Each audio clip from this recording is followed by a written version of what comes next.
and Grit, a Detroit Lions podcast. Powered by the Monroe County Reporters. Here are your hosts, Jason Harwood and Jacob Litton. Yeah, some good news on the surface, I think. So I don't know if everybody got the same timeline that I did, but late at night, get the news alert that Hutch is not going to sign a deal before the season starts. Saturday night, they said Hutch is not going to get a deal done before the season starts, which was not surprising to me. I'm like, well, it's Saturday night. Are they really going to do one at night before the season? Well, I figured they weren't, based on what Brad Holmes said and everything, they weren't very close on it. Less than an hour later, here we go. Ding, ding, ding. Jameson Williams contract extension with the Detroit Lions. Awesome news to be able to lock him up now, especially because of, the type of season we're anticipating him having. We think the price may be driven up a little bit. So signing him the way that we did now was awesome. I love it. Locking him down. Love what he brings to the team, into the city. Digging a little deeper, I don't know what this means for the Hutchinson contract, though. And that's where I'm thinking, like, awesome that we got J-Mo. Not sure where we land with Hutch and why the timeline happened like that. What were your first thoughts initially on Saturday night, though? Well, I was in bed. So the first news that I saw was your text message that says just J-Mo, I think was what it said. Right. And I was like, probably not what you want to wake up to on a Sunday morning. Well, I was also like, good thing, bad thing. I don't know what's going on. And then I looked at Twitter and it was just like all my Twitter notifications from Schefter and whoever else. I was like, okay, good thing.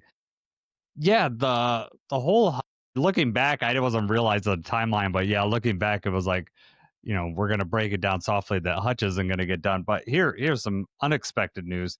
I think if you'd asked any one of us at the beginning of the offseason, the odds of J-Mo getting an extension before Hutch, I would have said 0, mostly because I didn't know if J-Mo was going to get extended in the way that Brad Holmes talked, in the offseason. It was just seemed like that was not going to be a thing. So at least not this offseason. But I think part of it is J-Mo's camp had a really good camp.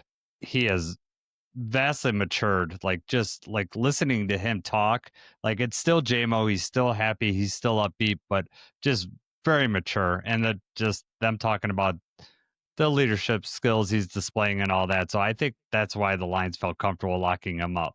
The numbers on it are interesting to me. 3 years, 83 million, 67 million guaranteed. So the average is around 26.6 million average per year, which puts him around the 13th overall for wide receivers in the NFL right now. That's obviously going to go down as more people get signed. I honestly did not expect him to get under the Amon-Ra deal just because how contracts work. And, a guy of his skill set is very valuable to our team, would be very valuable to other teams out there. So getting him locked up at this rate was a big surprise by me. And maybe that's why they've wanted to get it done now, because if they wait and he has a really good year, his price is going to just skyrocket. Amon-Ra signed his deal. He got $77 million guaranteed, $10 million more than what J-Mo got. And Amon-Ra averages $30 million a year. Now, I get it. Amon-Ra, all pro, 2 years. If J-Mo has a season, we're hoping he has a Pro Bowl type season. His price is going to go up. Obviously, it'll be 2 year. If he signed next year, it would be 2 years past Amon-Ra's deal. But on the surface, I'm happy with this deal, and it means that we might be able to keep some of those core players around. Because I didn't know if we signed J-Mo to like a massive, massive deal, then that was going to eliminate us being able to sign someone else. So I'm okay with it on that. We haven't seen the full contract, like where's, when all these numbers hit, are there void years, like all that stuff that hasn't come out as far as my knowledge.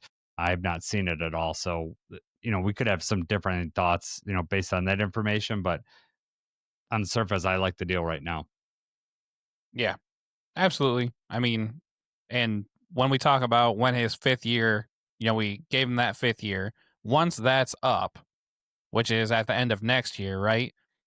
Then we'll be able to look and see how many receivers have signed since then and try to get a better idea of where we've, how good this deal looks. Because right now, would you say it was like 13th or something like that? Yeah. Whatever it ranks, right. Well, I mean, you give it another year or so, and that's probably going to be closer to maybe like 18th. You know, it's going to drop a little bit, Yeah. and hopefully his production stays up there. Yeah. I don't know what exactly was in it for JMO to sign early on, other than just wanting it to not be a distraction, wanting obviously to get paid now. Jameson does see Detroit as like a second home. He does seem to love it here. He loves the city. Everybody loves him. So, it's just awesome that it all worked out and made sense. Yeah, I don't know if I would consider it like a hometown discount because like he is That's not signing what I said. early. No, I know that's not. I'm just Right. saying. I'm just saying in general. Like if someone's thinking, "Oh, we got the hometown discount," I don't think so. I mean, there's advantages for him now. He's getting the $67 million guaranteed. Whether he does anything or not this year, that's guaranteed. He's getting that money. So I get it that he wants to sign early, but I do feel as though being in Detroit, being around people he's comfortable with, he's talked very glowingly, especially recently, about Dan Campbell and everything that he's done for him and his belief in JMO. I mean, obviously we all know about his difficulties that he's had, the gambling and all that stuff. For that, the Lions believed in him through all that time, did not waver in that belief, and the hard work that he is showing throughout camp and all that stuff made it